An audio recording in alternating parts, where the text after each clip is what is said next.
The millionaire's son kicked a pregnant woman. Without knowing who her husband was, Leonardo Andrade didn't know how to lose. He never did. Raised in mansions, educated by house staff, shielded by lawyers, he learned early that the world was made to serve him. Everything could be bought: silence, respect, justice, even truth. That night, he was celebrating yet another victory at a restaurant where the cheapest dish could pay a family's rent. He wore an Italian suit and smiled like a man who owed nothing to anyone, because, up until then, he never did. He toasted again, and kept toasting with the arrogant confidence that filled the room. Then came the stumble. Small, almost insignificant, but for a man like him, unforgivable.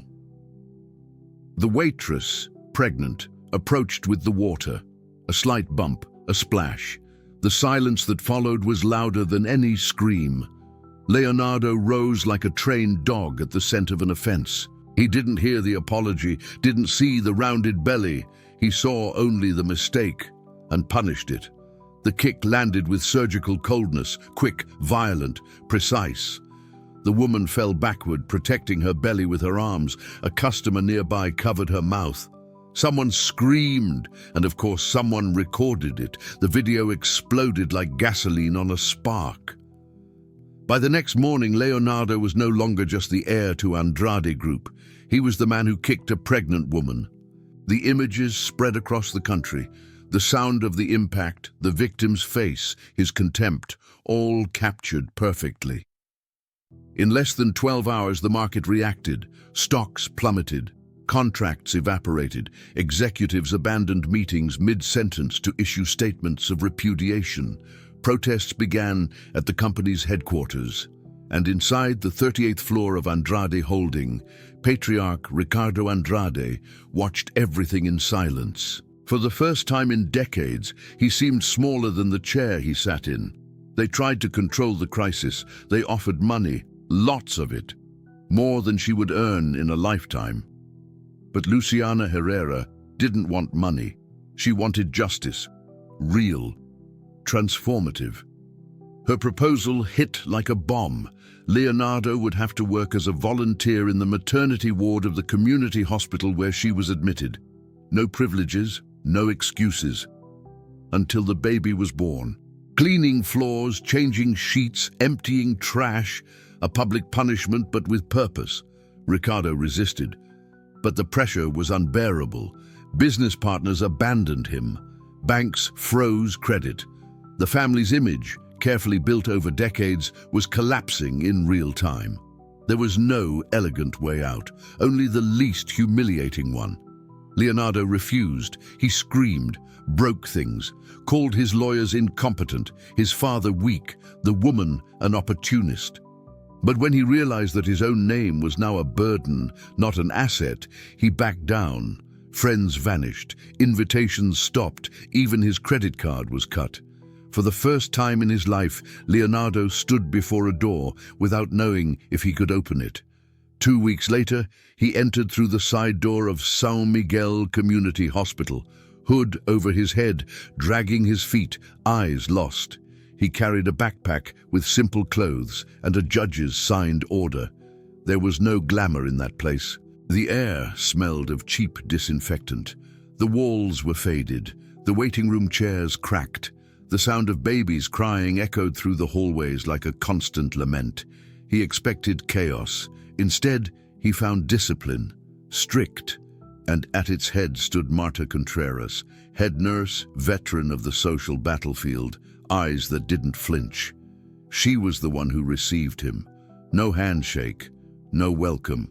She didn't introduce him to the staff, didn't smile, just pointed to the locker room and handed him a thick cotton uniform, white, nameless, like the volunteers who come and go, almost always forced, almost always broken. The journey began there. In the first days, Leonardo was treated like part of the floor he cleaned, ignored by doctors, hostile looks from staff, despised by expectant mothers. His job was to keep the rooms clean, collect hospital waste, help restock diapers and linens. The work was physical, repetitive, and dirty, and there was no camera to capture his attempt at redemption. But what bothered him most wasn't the filth, it was the silence. No one confronted him directly, no arguments, just indifference, and that ate away at him. On the fourth day, he crossed paths with Luciana in the hallway. She walked slowly, her belly high, her expression serene. Their eyes met for an instant. He expected anger, disdain. But she simply looked at him with the firmness of someone who already understood all she needed to, and moved on. That afternoon, he found a pair of gloves folded on top of his cleaning bucket. New, reinforced rubber, no note, no signature. It was the first act of humanity he received there. That night he didn't sleep. He began to observe more. The mothers who came alone, the teenagers with swollen bellies and empty stares, the exhausted nurses laughing between shifts, the premature babies, the lack of supplies, the sound of hurried footsteps in the corridor when labor came early. The world didn't revolve around him there. Days later, he witnessed his first emergency. A young woman named Andrea arrived in premature labor.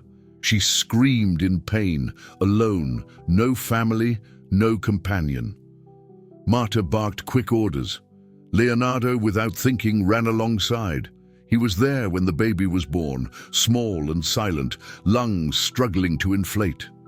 He saw real fear in the mother's eyes, and life, so fragile, fitting entirely in the palm of a hand. He said nothing, but that day he stayed late, even when he was free to go. The next morning, discreetly, he left an envelope at the reception with Andrea's name. He paid for the delivery costs and a few more weeks of her stay. No one knew, but Marta saw and said nothing. In the Andrade Group boardroom, however, tension was rising. Luciana had requested a meeting. She had something to reveal, and across town, Leonardo scrubbed a hallway in silence. His hands ached, his back too. But for the first time, he didn't complain. He didn't know it yet, but the next truth would change everything. The community hospital wasn't a building. It was an organism, alive, pulsing, unpredictable. It cried, bled, breathed between peeling walls and narrow hallways. And Leonardo Andrade was now a despised cell inside that system, displaced, useless, and entirely disposable. Every morning he put on the coarse white cotton uniform and went down to the lower floors, where time seemed to drip more slowly. The air was thick, windows didn't open, and everything revolved around two rhythms: crying and urgency. Marta Contreras, the head nurse, made sure he knew who was in charge. She handed out tasks like sharpening a blade. She ordered Leonardo to scrub the delivery room floor with pure bleach, organize drawers of syringes, and haul buckets of infectious waste, all under her cold, calculated, watchful eye. She didn't yell, but her silence cut deep. He tried to survive the entire shift by staring at the clock. 1 day, 2, a week. His hands began to crack, his back burned. But the worst part was the way the other staff looked at him. No one asked his name, no one cared who he was, and if they knew, they pretended not to. For someone used to being noticed, being ignored was worse than being hated. In the second week, Marta sent him to clean the isolation room. A patient with a severe infection had lost her baby that morning. The bed was still stained, the smell was acidic, heavy.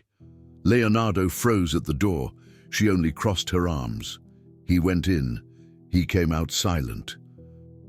The nausea only hit later, in the bathroom. No lawyer, no executive, no gala had ever prepared him for that. At night, in the improvised lodging, he listened to the sounds of the plumbing and muffled sobs from upstairs. He shared the space with 3 other volunteers, all there by court order. Most gave up within days. He couldn't. His deal with the court was clear. Leaving before the baby was born meant prison. Yes, He thought about running, about grabbing a car, disappearing, leaving the country, but he no longer had access to his passport. His own father had cut off every escape route, not as punishment, but as strategy. Ricardo knew the only way to save the family name was for Leonardo to go through with it, to the end, so he stayed. In the third week, he was mopping the cafeteria when he saw Luciana again, sitting alone, eating slowly, reading some random book. It was her observation hour. She was now under closer monitoring, at risk of high blood pressure. Leonardo stopped for a second. There was no exchange of looks, no disdain, just nothing. He went back to work. At the end of that shift, he found a new pair of gloves on his cleaning cart. Thick, reinforced rubber, no note, no name. But he knew. He didn't react, didn't thank her, just put on the gloves. And somehow, that hurt more than any insult. The next morning, Marta assigned him to assist one of the doctors in prenatal screening. Leonardo passed clipboards, took temperatures, handed out cups of water. He didn't speak, didn't give opinions, just observed. And what he saw changed something inside him. A 14-year-old girl pregnant with twins, a deaf woman abandoned by her husband, an indigenous girl who had traveled 2 days to reach the hospital, each with her story. None with health insurance, none with certainty about tomorrow. He began to listen, really listen, without interrupting, without judging. That same day, screams echoed down the hall. A woman had gone into labor right in the reception. Name, Andrea, 17 years old, alone. Bleeding, Marta shouted for help, but the staff was short-handed. Leonardo ran with her, pushed the stretcher, held the patient's hand. He was the one who wiped the sweat from her forehead with a clean cloth. He saw the pain in real time, saw the fear, and saw the baby being born, small, fragile, purple. For a moment, time froze. Leonardo held his breath until he heard the first cry. When it came, loud, desperate, something inside him broke. The baby was rushed to the incubator. Andrea collapsed in tears. Leonardo stood frozen, hands shaking, uniform stained with blood, feeling for the first time in his life the weight of a life that wasn't his. That night, he didn't sleep. The next day, without saying a word to anyone, he went to the hospital's social worker, asked for Andrea's information, made an anonymous donation to cover the delivery, medication, and a better room for a few days. He left without signing a name. But Marta knew. And once again, she didn't say a word. Time inside the hospital was different. It passed through the body. Leonardo began moving differently. He washed his hands like a professional, learned where supplies were kept, started to understand medical terms, slept little but woke up early, and for the first time, he didn't complain. Mothers started talking to him. Not much, but enough. A thank you, can you help me? One of them, in a low voice, said he looked less rich than when he arrived. He couldn't tell if it was an insult or a compliment, but he smiled for the first time in days. By the end of the month, Marta pulled him aside in the hallway. "You'll handle the pharmacy inventory tomorrow." That was all she said, but he understood. She was starting to trust him, an inch at a time. No forgiveness, no excuses, but recognition. In the observation room, Luciana remained steady, her belly growing, and with it, the time left until the end of the agreement. Leonardo didn't know what would come after, or if there even was an after. He only knew he was changing, slowly, painfully, truly. On another floor, a meeting was about to begin. A name had been spoken, a name no one had said in years, Matteo, and with it, the truth that would redefine everything. The contractions began at the break of dawn. Luciana was taken immediately to the delivery ward. Her clinical condition signaled urgency, high blood pressure, signs of fetal distress, imminent risk. The medical team was mobilized quickly. Marta took command. No one had to say this wasn't a normal birth. Everyone knew who the patient was and who would be beside her in that room. Leonardo put on his gown without trembling. He had trained for this moment, learned every step, faced his own fear, others' disdain, constant judgment. And now he crossed the threshold between guilt and responsibility. The hospital felt different that morning. Quieter, sharper. The corridors were empty, but everyone knew what was happening. Staff moved about without commenting. Visitors whispered. Even Marta, rigid as ever, wore an expression tighter than usual. Inside the delivery room, Luciana struggled to breathe. The pain came in short, intense waves. There was oxygen, monitors, doctors prepared, but the air was tense. The baby's heartbeat wavered. Time was running out. Matteo arrived shortly after, silent, composed, standing behind the medical team. His face was hard, but his eyes betrayed his anxiety. Leonardo didn't dare look directly at him. He simply took his place beside Marta, ready to do whatever was needed. There was no forgiveness there, only work. The labor was progressing too fast. The baby was in position, but Luciana's blood pressure put everything at risk. Every minute mattered. Orders came rapid fire. More oxygen, adjust the monitor, prep the incubator. Leonardo moved without hesitation. Handed over instruments, adjusted supports, wiped Luciana's forehead with steady hands. There were no cameras, no applause, only pain, fear, life, and then the moment came. The baby was born in silence. Small, pale, eyes shut. The room froze. For 1 second, everyone held their breath. The doctor lifted the newborn, cleared the airways. 1 second, 2, 3, then the cry, strong, alive, brutally human. The sound thundered through the room. Leonardo felt his legs buckle. Tears came without warning. He hadn't cried since childhood. Now he couldn't stop. Marta looked at him. Without a word, she placed the baby in his arms. Gabriel. The name was already chosen. Leonardo held him carefully. The body was light, but the weight was immeasurable. This was the baby he could have killed, the life that almost never existed because of him, and now alive, real, innocent. Something broke completely inside him at that moment. Leonardo sank to his knees in the corner of the room, still holding the newborn. He said nothing, didn't ask for forgiveness. He just cried, long, quiet, true. Matteo stepped closer, slowly, stopped at his side, placed a hand on his nephew's shoulder. No words. But in that touch was everything: pain, anger, compassion, and maybe the beginning of something new. Luciana, exhausted but lucid, watched in silence. She saw the man who once assaulted her kneeling before her son, their son. She didn't smile. She didn't cry. She simply observed. She knew this wasn't closure. It was an opening. When Leonardo handed Gabriel back to the medical team, he was no longer the same man. And in some way, no one there was. 5 years passed. The old Andrade family mansion no longer hosted parties or business meetings. Now it was a community space, workshops, classes, free legal aid. Families of every kind walked through halls where champagne once flowed. Ricardo Andrade, retired from the business front line, led social initiatives. He created a foundation to fund impact projects.